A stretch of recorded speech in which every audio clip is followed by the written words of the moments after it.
I'll be really quick.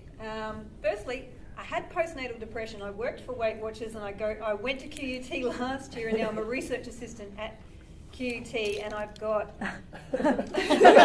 aging. No, I'm not in aging. I'm in psychosis. So I don't know where I fit in this, but my goal is to create connections.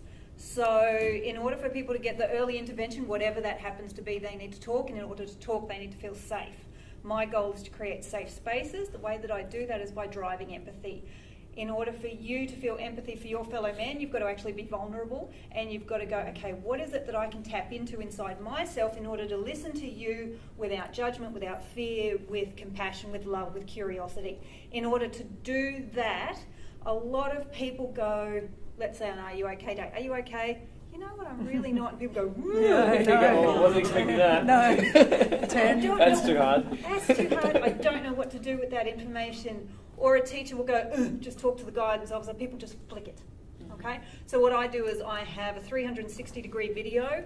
It's fully immersive, sight, sound, touch, and smell.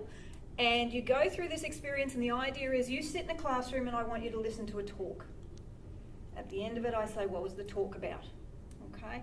On top of that, I put sight, sound, touch, and smell. There's snakes and little girls and voices telling you that you suck. We stress you out. Your heart rate goes up. You fog up my goggles quite often. People will cry. We mess with your short-term memory, because at the end I go, what was the talk about? And people go,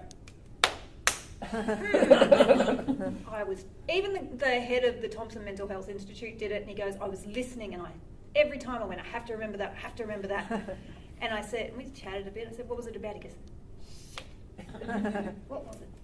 And so people go, it's on the tip of my tongue. And I go, well, I'm not giving you marks for that, because people go, just go to a lecture, just do a math exam, just get a job, just do a counselling session, just go on a date. But you can't do that. So even though we talk about psychosis, which is hallucinations and delusions and all that muck going on, if we pull it apart, I make the lights flicker, I've got a dripping tap, I pull it apart, and we go, okay, so yes, we talk about psychosis to get your heart rate up, but if we bring it back a step and go, somebody struggling with a mental illness or a brain illness, they're dealing with this on a daily basis.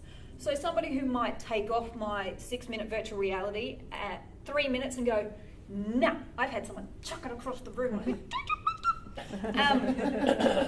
They've thrown it and gone, nah, I'm out, you can keep your snicks.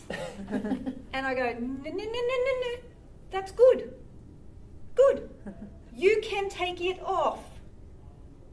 Someone with mental illness, someone who's struggling, can't take it off. I've got people who sit there deadhead, I'm not looking around, I'm just listening at what you're saying, I've got to get this right. You can't live life like that. You get exhausted. You have to look around the room. So the idea is I want you to go, okay. So then if somebody says, you know what, the shadows are talking to me, or I think that is actually the FBI and I think it's watching me, or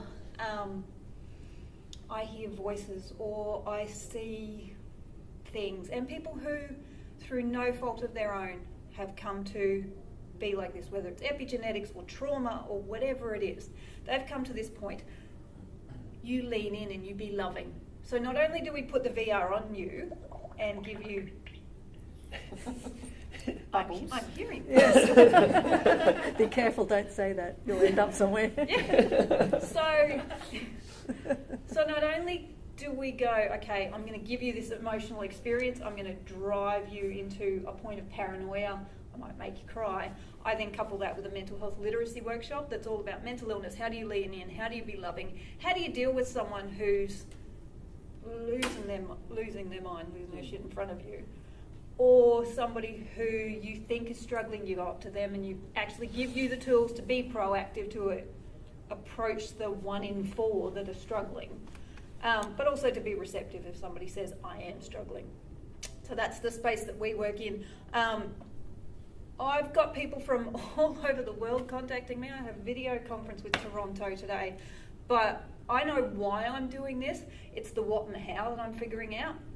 At the moment, it's literally me and my kids flying to Iowa in May to go and reduce the stigma in Iowa of some woman whose son committed suicide and she blames stigma. So literally it's me and my clinical psych trying to figure this out. We're looking at train-the-trainer models, we're looking at downloadable things, we're looking at all that sort of stuff. But at the moment I'm a one-woman show. Who knows why she's doing it? It's the what and the how that I'm trying to figure out. So when you said, what could you get more from here? I'm going to an event in the morning where it's, this is me, this is my startup, yada, yada, yada, this is what I'm doing. Here are my challenges. This is where I'm struggling. Do you understand that bit? Can I explain that better? Is anybody in the room, do you have experience with that? Have you had success with that? This is where I'm struggling, this is my challenge. Use this body of interesting, connected, excited people who understand impact to try and do that. So that's me. Cool.